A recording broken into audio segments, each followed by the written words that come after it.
Globalisation, जिसका अर्थ होता है वैश्वीकरण। वैश्वीकरण का अर्थ होता है कि विश्व के साथ हम एक जैसा भाव फील करेंगे, यानी कि हम अपने आप को ऐसा मानेंगे कि हम विश्व जैसे एक देश का हिस्सा हैं, विश्व जैसे एक देश है ना, और उसमें हम छोटे छोटे हिस्से या राज्य के रूप में रहते हैं। एक राज्य जैसे दूसरे राष्ट्र के साथ मुक्त व्यापार करता है, ऐसे हम एक दूसरे के साथ मुक्त व्यापार करेंगे। वसुधैव कुटुंबकम के रूप में हम सब लोग कार्य करेंगे। ठीक है, अब काम करने के लिए हमें एक दूसरे के साथ व्यापार करना था, तो व्यापार करने के लिए आवश्यक था कि एक देश जो वो पैदा अच्छे से करता है वो दूसरे देश को आसानी से बेच पाए। और इसी की धारणा को ध्यान में रखते हुए हो सकता है कि भारत गेहूं अच्छे से पैदा कर रहा है तो यूएई और सऊदी तेल अच्छे से पैदा कर रहे हैं। जो जिस क्षेत्र में अच्छा है वो अपने व्यापार में एक तरफ से दूसरी तरफ तक आदान प्रदान करे। अगर उनके यहां तेल ज्यादा पैदा होता है तो वो भारत जब भेजें तो वो उस प्राइस में भेजें जिस प्राइस में उनको पड़ रहा है, यानी हमसे टैक्सेस के नाम पर रेट को ना बढ़ाया जाए, हमें ऐसे ही समझा जाए, दुनिया के लिए एक समान भाव रखा जाए उस देश के द्वारा। ऐसे ही भारत में गेहूं पैदा होता है तो भारत दुनिया को जब गेहूं भेजे तो इस प्रकार से भेजे कि वो सबके लिए एक जैसा भाव रख रही है। ठीक है ना, तो इस प्रकार से विश्व के अंदर समानता का भाव लाने के लिए एक संगठन बनाया गया WTO। क्या यह अचानक बन गया था? नहीं साहब। WTO के बारे में फिलहाल तो प्राप्त जानकारी यह है कि इसकी स्थापना 1 जनवरी 1995 को हुई थी। इसका मुख्यालय स्विट्जरलैंड के जिनेवा में है, लेकिन इससे पहले भी एक संस्था हुआ करती थी जिस समय पर IMF और वर्ल्ड बैंक का निर्माण हुआ था। उस समय संस्था का नाम GATT हुआ करता था, journal agreement on trade and tariff. IMF, world bank, Brayton would Prince के साथ साथ इसका भी गठन हुआ था दुनिया में मुक्त व्यापार करने के लिए, लेकिन वो ज्यादा चल नहीं पाया। यही कारण है कि WTO नाम का एक संगठन बनाया गया जिसमें सभी देश एक मंच पर आए और यह निर्णय लिया कि हम दुनिया में सुलभ व्यापार करने के लिए एक ऐसा ऑर्गेनाइजेशन बनाएंगे जो ये डिसाइड करेगा कि कोई भी देश अपनी किसी भी ताकत का नाजायज फायदा नहीं उठाएगा। अगर किसी के पास ज्यादा अनाज पैदा होता है और वो ये सोचे कि मैं दुनिया का सारा अनाज पैदा करता हूं तो मैं क्यों ना इसके दाम इतने ज्यादा ले लूं कि अगर ये दाम ना दे पाए तो भूखे मर जाएं। तो एक ऐसा ऑर्गेनाइजेशन बनाया गया WTO जो ये निर्धारित करता है कि हर देश दूसरे देश के साथ मुक्त व्यापार कर सके, फ्री ट्रेड कर सके, कि यानी कि किसी प्रकार की बंदिशें ना हो, ना तो इंपोर्ट पर ड्यूटी लगे ना एक्सपोर्ट पर ड्यूटी लगे, व्यापार को जितना हो सके खुलेपन के साथ चलाया जाए। लेकिन इसमें एक दिक्कत थी। दिक्कत क्या थी? दिक्कत यह थी कि जब भी आप मुक्त व्यापार की बात करते हैं तो हमेशा हर देश सारी सुविधाओं से संपन्न नहीं हो सकता। संभव है कि कुछ देश गरीब देश हों, संभव है कि किसी के पास संसाधन की कमी हो।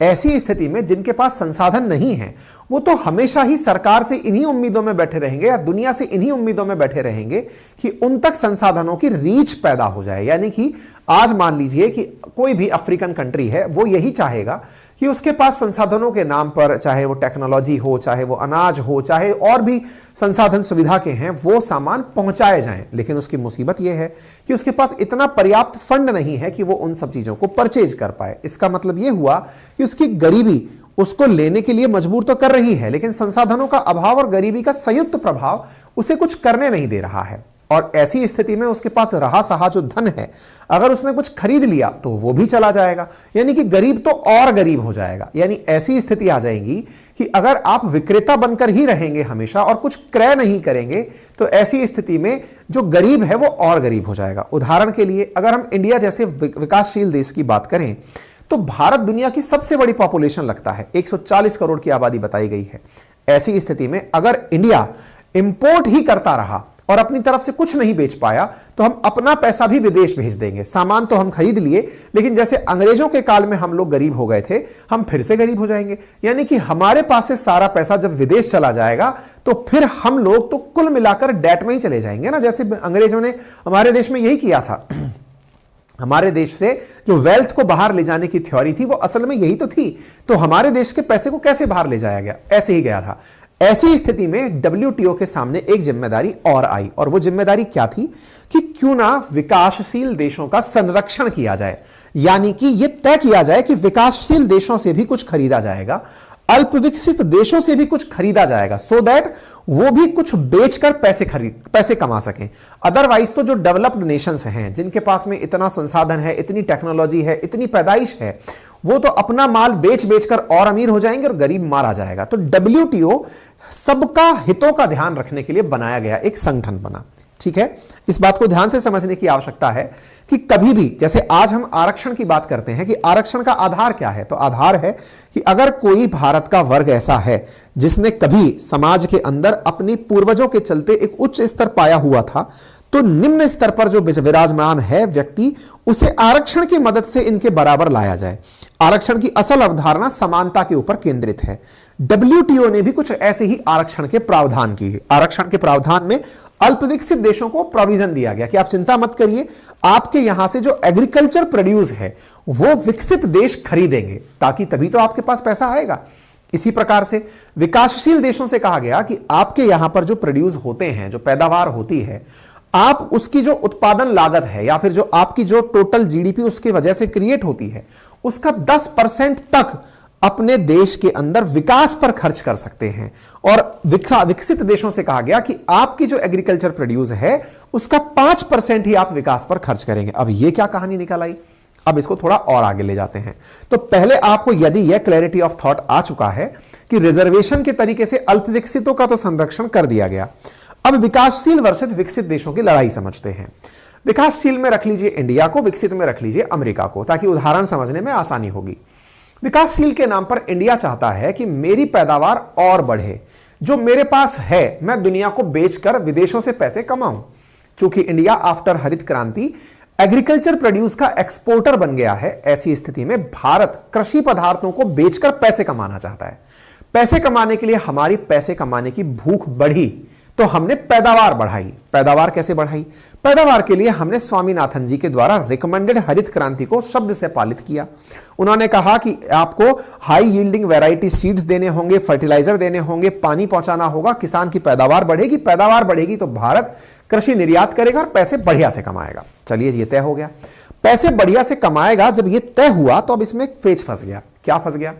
कि हम इस प्रकार से सरकारी सहायता के नाम पर हम किसान को हाई यील्डिंग वैरायटी सीड दे रहे हैं, हम उसको फर्टिलाइजर दे रहे हैं, फर्टिलाइजर के साथ पानी दे रहे हैं। विकसित देशों ने कहा ऐसे करने लगे अगर आप तो पूरे व्यापार के ऊपर मोनोपोली कर लेंगे। मोनोपोली से ही तो बचाने के लिए WTO बना है। अगर भारत भी ऐसे करने लगा, अपनी डेवलपमेंट को आगे बढ़ाता हुआ ले गया और ले जाकर उसने ऐसा सिस्टम क्रिएट कर दिया कि भाई मैं तो पैदा करके कृषि सस्ते दामों पर दुनिया में बेचूंगा, दुनिया में कोई और खड़ा ही नहीं हो पाएगा, तो फिर WTO के देशों ने हमारे खिलाफ विरोध प्रदर्शन करना शुरू किया कि साहब ऐसे नहीं चलेगा, आप पैदा सस्ते मालों में। तो भारत ने कहा हम गलत क्या कर रहे हैं साहब? बोले आप अपने किसानों को सहायता दे रहे हैं। बोले कैसी सहायता? बोले फर्टिलाइजर की बोरी अगर 3000 की पड़ रही है, आप उसको 1500 की दे रहे हो, आप उसे सब्सिडी दे रहे हो। आपने फर्टिलाइजर के साथ साथ उसको किसान को अपनी तरफ से जेब में पैसा भी दे दिया। जो वो बेचने आया तो आपने उसको महंगे दाम पर भी खरीद लिया, आप उसको सब्सिडी दे रहे हो। सरकार ने कहा सब्सिडी दे रहे हैं का मतलब क्या हुआ? बोले आप उसकी लागत को उसके जेब पर कम पड़ने दे रहे हो ताकि वो आसानी से इसे और ज्यादा पैदा करे, और आप उस पैदावार को लेकर दुनिया का व्यापार बिगाड़ रहे हो। भारत ने कहा, दुनिया के देशों ने कहा कि थोड़ा क्लियर कर दीजिए ना, कहना क्या चाहते हो? बोले देखो 3 तरह की सब्सिडीज अलाउड हैं, सहायता 3 प्रकार की किसानों को अलाउड है। एक का नाम ग्रीन बॉक्स है, एक का नाम अंबर बॉक्स है और एक का नाम ब्लू बॉक्स है। ग्रीन बॉक्स सब्सिडी वो हैं जैसे कि आपने रिसर्च पर पैसा खर्च किया, जैसे कि आपने पानी के नालों पर पैसा खर्च किया, जिसको आप कर सकते हैं, इस पर कोई लिमिट नहीं है। कोई भी सरकार कितना भी इस पे पैसा खर्च करे उसे ट्रेड डिस्टॉर्टिंग नहीं माना जाएगा। यह नहीं माना जाएगा कि यह सरकार पैदावार इसलिए कर रही है क्योंकि दुनिया का व्यापार बिगाड़ना चाहती है। तो बोले ये तो अलाउड है। दूसरा रखा अंबर बॉक्स सब्सिडी। अंबर बॉक्स सब्सिडी में कहा गया कि यह वो सब्सिडी है जिसकी लिमिट सेट है, मतलब आप किसानों को सहायता अगर देना चाहते हो तो इसकी एक लिमिट है जिसकी पालना करनी होगी। बोले क्या लिमिट है? बोले लिमिट ये है कि आप अपने कुल प्रोड्यूस का, जैसे मान लीजिए 1000 करोड़ की आपने पैदावार करी है, तो उसमें से आपको केवल 10% ही आप अपने किसानों को सब्सिडी में दे सकते हो। यानी कि आप 100 करोड़ रुपए ही निकालकर किसानों को सब्सिडाइज कर सकते हो। बोले जैसे मान लीजिए MSP के ऊपर आपने पैसे दिए, या फिर आपने फर्टिलाइजर पर सब्सिडी दी, या केरोसिन पर सब्सिडी दी। बोले इस प्रकार की जो चीजें हैं जो डायरेक्ट लाभ पहुंचा रही है किसान को, वो आप नियमित करके 10% तक ही दे सकते हो। और हां, विकसित देश जो कि पहले से प्रभावशाली पैसे वाले हैं, जिनके पास देने के लिए बहुत कुछ है, वो अपने किसानों को केवल 5% तक ही अपने एग्रीकल्चर प्रोड्यूस का धन दे पाएंगे। बोले ये चीज हो गई। और तीसरी ब्लू बॉक्स, जो कि स्पेशल कंडीशन अप्लाई करके किसानों को पैदा ना करने के लिए दिया गया धन है, उसको आप हटा दीजिए। तो फिलहाल अंबर बॉक्स पर कहानी टिकती है। इसका मतलब यह हुआ कि अगर आज भारत सरकार किसानों को अपनी तरफ से कोई मदद देना चाहती है तो WTO के क्लॉज में वो अंबर बॉक्स में आकर फंस जाती है, क्योंकि अंबर बॉक्स के तहत WTO ने भारत पर पाबंदी लगा रखी है कि वो कुल प्रोड्यूस का 10% ही किसानों की मदद पर खर्च कर सकती है। आज जब भारत के किसान सड़कों पर निकल कर आए हैं, विशेष रूप से पंजाब, हरियाणा, उत्तर भारत से चले हुए जो किसान आए हुए हैं, इन किसानों की प्रमुख मांग में MSP है। MSP बोले तो न्यूनतम समर्थन मूल्य, जिसका मतलब हुआ कि किसानों को यह सुनिश्चित करा दीजिए कि हम इतना पैसा आपकी फसल पैदा होने पर देंगे ही देंगे। जिन्हें यह नहीं पता न्यूनतम समर्थन मूल्य क्या है, उसके आसान भाषा में ऐसे समझिए कि किसान ने XYZ वस्तु प्रोड्यूस की है, उस प्रोड्यूस की हुई वस्तु को खरीदने की गारंटी सरकार कर दे। आप पैदा करो, मैं खरीद कर रहूंगा और इतने से कम पर नहीं बिकने दूंगा। उदाहरण के लिए भारत सरकार वर्तमान में 23 फसलों के ऊपर MSP देती है, जिनमें गेहूं चावल शामिल है। कि गेहूं अगर बिकने आया, सरकार ने कह दिया कि मैं 2200 रुपए क्विंटल में खरीदूंगा ही खरीदूंगा। तो ऐसी स्थिति के अंदर किसान की अब यह सुनिश्चित हो चुका है कि वो अगर किसी को भी बेचता है तो 2200 से कम में तो नहीं बेचेगा। इससे उसकी प्राइस फिक्स होती है। प्राइस फिक्स होती है तो किसान को यह फायदा होता है कि कल को उसे डर नहीं रहेगा। फिर सवाल बनता है, सर जब ऑलरेडी MSP देने की बात की हुई है तो फिर किसान प्रोटेस्ट क्यों कर रहा है? किसान चाहता है कि इस MSP के ऊपर कानून बनाया जाए। कानून का मतलब लीगलाइज किया जाए इस बात को कि उसे लिखित रूप से MSP मिलकर रहेगी। पर बोले सर MSP के ऊपर लीगल कैसे हो सकता है? कोई कानूनी रूप से यह कैसे कह सकता है कि MSP दी जाएगी? अरे सरकार तो बहुत सारी चीजें कानून में कहती है, क्यों नहीं इसके बारे में कह दे? सर नहीं कह सकती। क्यों नहीं कह सकती? क्योंकि WTO ने पाबंदी लगा रखी है देश के ऊपर। क्योंकि अगर आप दुनिया में चाहते हैं कि व्यापार ऐसा हो कि आपके यहां से भी सामान दुनिया के देश खरीदें और आप भी दुनिया से सामान खरीदें, तो आपको शर्तें माननी पड़ेंगी। क्योंकि दुनिया को आपने LPG मान करके वैश्वीकरण में आप ही शामिल हुए थे। आप ही ने कहा था कि हम विश्व के व्यापार में सहयोगी होना चाहते हैं। ऐसी स्थिति में केवल गेहूं और चावल का ही व्यापार थोड़ी करते हो, आप तेल भी खरीदते हो, इलेक्ट्रॉनिक्स भी खरीदते हो, एक्टिव फार्मास्यूटिकल गुड्स भी खरीदते हो, आप तमाम प्रकार की चीजें खरीदते हो। ऐसे तो आप किस किस चीज के लिए लड़ाई लड़ने निकलेंगे? तो बोले ठीक है। तो इसका मतलब यह हुआ कि अगर किसान कानूनी रूप से चाहता है कि उसको MSP की गारंटी दी जाए तो उसमें अड़चन सबसे बड़ी क्या है? उसमें अड़चन है WTO का भारत मेंबर है। WTO का भारत मेंबर क्यों है? क्योंकि भारत की मजबूरी है, क्योंकि भारत को बहुत से सामान खरीदने होते हैं और बहुत से सामान दुनिया में बेचने होते हैं। केवल हम कृषि उत्पाद ही नहीं बेचते, हम टेक्नोलॉजी भी एक्सपोर्ट करते हैं, दवाएं भी एक्सपोर्ट करते हैं, हम जेम्स एंड ज्वेलरी भी एक्सपोर्ट करते हैं। ऐसी स्थिति में हमारे अगर हर गुड्स को अगर हमने WTO से बाहर निकलने की मशक्कत की तो संभव है कि दुनिया का देश कोई उसको खरीदेगा ही नहीं। वो कहेगा तुम तुम्हारे हितों के रखवाले हो, तुमको लगता है कि तुम्हारे हित में है तो तुमने कर लिया, नहीं तो नहीं किया। इसका मतलब फिर यह हुआ कि MSP जो हम चाहते हैं, किसान जो हमारे चाहते हैं, सरकार वो दे नहीं सकती कानूनी रूप से, बिकॉज उसको WTO अड़ जाके बैठा हुआ है। इसलिए किसानों ने डिमांड क्या करी कि अब WTO की मेंबरशिप छोड़ दो। तो अब बड़ा सवाल यह उठता है कि क्या केवल कृषि के लिए भारत अपने अन्य सभी सेक्टर्स को, चाहे वो मेडिसिन हो, चाहे वो इलेक्ट्रॉनिक गैजेट्स हो, चाहे व्हीकल यानी ऑटोमोबाइल सेक्टर हो, चाहे मोबाइल सेक्टर हो, चाहे कपड़ा उद्योग हो, चाहे जूट उद्योग हो, चाहे जेम्स एंड ज्वेलरी उद्योग हो, इन सारे उद्योगों को कॉम्प्रोमाइज कर पाएगी? ये बड़ा सवाल बनता है, क्योंकि WTO सभी देशों को एक साथ लेकर चलने की बात करता है। तो संभवतया WTO से निकलने की डिमांड भारत क्यों करता है, यह समझ में आया हो। वो मतलब किसान डिमांड क्यों करते हैं, भारत क्यों नहीं निकल पाता, यह समझ में आया। एक बड़ा सवाल और इसमें बचा रह जाता है, सर भारत ने इसका कोई बाईपास नहीं निकाला हुआ है क्या? निकाला हुआ है। भारत ने इसका बाईपास निकाला हुआ है एक पीस क्लॉज के नाम पर। पीस क्लॉज क्या है?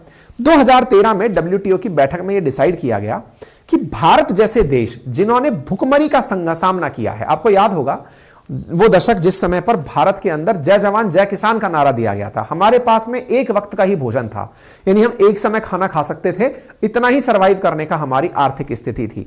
उस समय भारत के तत्कालीन प्रधानमंत्री लाल बहादुर शास्त्री जी ने, जो कि भारत युद्ध लड़ रहा था पाकिस्तान के साथ, तो उस समय किसानों को मोटिवेट किया था कि आप किसानों को, देशवासियों को मोटिवेट किया कि आप अपने एक समय का खाना जवानों को भेजो ताकि वो बॉर्डर पर जाकर लड़ सके। और उसी समय फिर हरित क्रांति के लिए स्वामीनाथन जी को बुलाया गया कि आप कुछ आइडिया लगाइए। कृषि वैज्ञानिक थे, नॉर्मन बोरलॉग के साथ काम किया था, तो बोले आप आइडिया लगाइए कैसे देश को इससे बाहर निकाला जाए। तो उन्होंने कहा कि हमें कुछ टारगेटेड काम करना होगा, हम किसानों की पैदावार बढ़ा सकते हैं। तो बोले फिर ऐसी स्थिति में भारत जगह जाकर क्या बोलता है, देखो दुनिया में भारत बोलता है कि हमने अपने देश की भूख की सुरक्षा के लिए ये वाला जो सब्सिडी वाला सिस्टम है वो चलाया हुआ है। तो ऐसी स्थिति में डब्ल्यूटीओ ने कृषि उत्पादों के मामले में एक पीस क्लॉज 2013 में जारी किया, जिसमें यह कहा कि यदि कोई देश अपने यहां की खाद्य आवश्यकताओं की पूर्ति के लिए सब्सिडी देता है तो उसे दी जानी चाहिए। लेकिन मुसीबत क्या है, जब रशिया यूक्रेन कन्फ्लिक्ट हुआ, दुनिया के अंदर अनाज का संकट उत्पन्न हुआ, तो भारत ने बड़ी मात्रा में एग्रीकल्चर प्रोड्यूस दुनिया को सस्ते दामों में एक्सपोर्ट किया। भाई भूखा मरने के लिए कैसे छोड़ सकते हैं हम, जब तो हम बोलते हैं कि विश्व एक परिवार की तरह है, और जब विश्व परिवार की तरह है तो हम विश्व के लोगों को भूखा कैसे छोड़ दें। तो यह मुसीबत बनकर आ गई। तो मुसीबत बनकर आई तो भारत ने सहयोग किया, लेकिन दुनिया ने क्या कहा, देखो इन्होंने एक्सपोर्ट करके पैसे कमा लिए, हमने अपने देश में अपनी देश की आबादी के लगभग 2 साल के लिए अनाज को सुरक्षित रखा हुआ है कि हम अगर 2 साल तक पैदा नहीं कर पाए तो भी हम अपने एफसीआई के गोडाउन्स में भरे हुए अनाज से 2 साल तक अपने देश की भूख को मिटा सकते हैं। लेकिन जब आवश्यकता पड़ी तो हमने एक्सपोर्ट करके लोगों को अनाज भेजा। दुनिया ने कहा देखो ये तो व्यापार कर रहे हैं, व्यापार कर रहे हैं, तो बोले पीस क्लॉज इन पर लागू ही नहीं होता, ये तो खुद की सुरक्षा के नाम पर जो पैसा लेकर बैठे थे उसी से बेचकर पैसा कमा रहे हैं। तो बोले इनको घसीटा जाए। इसलिए अमेरिका, ऑस्ट्रेलिया, ये जो देश हैं, ब्रिटेन, ये डब्ल्यूटीओ में भारत के खिलाफ चले गए। इनने कहा कि साहब ये तो गलत है, ये इस तरह से अगर करेंगे तो इसका मतलब ये ट्रेड डिस्टॉर्टिंग तरीका है। दुनिया में अगर कोई भी देश सस्ता माल बेचने लग जाए तो कोई दूसरे से सामान क्यों खरीदेगा। ये बिल्कुल वैसे है। डब्ल्यूटीओ एक प्रकार की मंडी तरह से समझिए, जो ये निगरानी रख रही है, मंडी की एक कमेटी समझिए जो ये निगरानी रख रही है कि मंडी में जितनी भी दुकानें लगी हैं वो कोई ऐसा तो नहीं कर रहा है कि आलू 2 रुपए किलो ले लो जहां दुनिया 20 रुपए किलो बेच रही है। अगर ऐसा कर रहा है तो वो व्यापार बिगाड़ रहा है, तो उसे रोको। तो इंडिया कहीं ऐसा तो नहीं कर रहा है कि सब्सिडी के नाम पर सस्ता अनाज बेचकर दुनिया में अपने किसानों को सब्सिडी देता है, किसान से अनाज पैदा करवाता है, सस्ता माल बेच करके एक अधिकार अनाज उत्पादन पर करना चाहता हो। तो बोले ऐसी चीजों से इंडिया को रोका जाए। तो उम्मीद है कि आप लोगों को यह तथ्य समझ में आया हो डब्ल्यूटीओ का क्लॉज क्या है, डब्ल्यूटीओ को क्यों किसान बाहर निकालवाना चाहते हैं। मुक्त व्यापार की कहानी भी सुन लीजिए। किसानों की एक मांग और है कि मुक्त व्यापार से बाहर निकलिए। अब यह क्या है, free trade agreement. Bharat already 13 देशों के साथ फ्री ट्रेड एग्रीमेंट करके बैठा हुआ है, जिसमें हाल ही में सबसे ताजा ऑस्ट्रेलिया के साथ हमने किया है। मुक्त व्यापार का मतलब क्या है, हम डब्ल्यूटीओ से भी एक कदम आगे चले गए। हमने कुछ देशों से बात करी कि आपके देश में मैं भेजूंगा और आप मेरे देश में भेजना, हम एक दूसरे से कोई भी टैक्स नहीं वसूलेंगे। हमने डब्ल्यूटीओ के अंदर तो हर देश के साथ में प्रावधान यह किया हुआ है कि आवश्यकता अनुसार, हमें लगता है चाइना माल डंप कर रहा है तो इंपोर्ट ड्यूटी लगा दी। लेकिन कुछ देशों से, जैसे 13 देशों से हमने किया, जिनमें नेपाल भी शामिल है, ऑस्ट्रेलिया भी शामिल है, यूएई भी शामिल है, इनसे हमने कहा आप चिंता मत करिए, आप कुछ सामान हमारे पास ऐसा भेजिए जिस पर हम कोई ड्यूटी नहीं लेंगे, आप भी ड्यूटी मत लेना। देखिए दुनिया का हर देश चाहता है कि वो भारत पहुंचे। क्यों? क्योंकि भारत का बाजार सबसे बड़ा बाजार है और उभरती हुई इकोनॉमी है, तो लोग खरीदने की कैपेसिटी, परचेजिंग पावर पैरिटी में इंडिया 3rd नंबर पर आता है। तो बोले दुनिया के देश चाहते ये हैं कि भारत तक पहुंच हमारी बन जाए। भारत में पहुंच बन जाए तो भारत से अगर टैक्सेशन में भी राहत मिल जाए कि भारत कोई भी टैक्स लगाएगा नहीं, और भारत वालों के पास ज्यादा अभी कोई बड़ी पैदावार है नहीं फसलों के अलावा, कोई टेक्नोलॉजी है नहीं, मेक इन इंडिया के नाम पर इन्होंने कुछ किया नहीं, तो बोले इनसे ये कह दो कि तुम भी हमारे यहां बेचने आओगे तो हम टैक्स लेंगे नहीं। तो दुनिया के बहुत से देश चाहते ये हैं कि भारत से मुक्त व्यापार किया जाए। तो हम 100% मुक्त व्यापार किसी से नहीं करते, हम ये निर्धारित करते हैं कि कौन से तरीकों में हम विन विन सिचुएशन में रहेंगे। व्यापार बढ़ाना जरूरी है, ये सही बात है, लेकिन कहीं ऐसा ना हो कि हम एक तरफा हो जाएं और हम ट्रेड डेफिसिट में चले जाएं।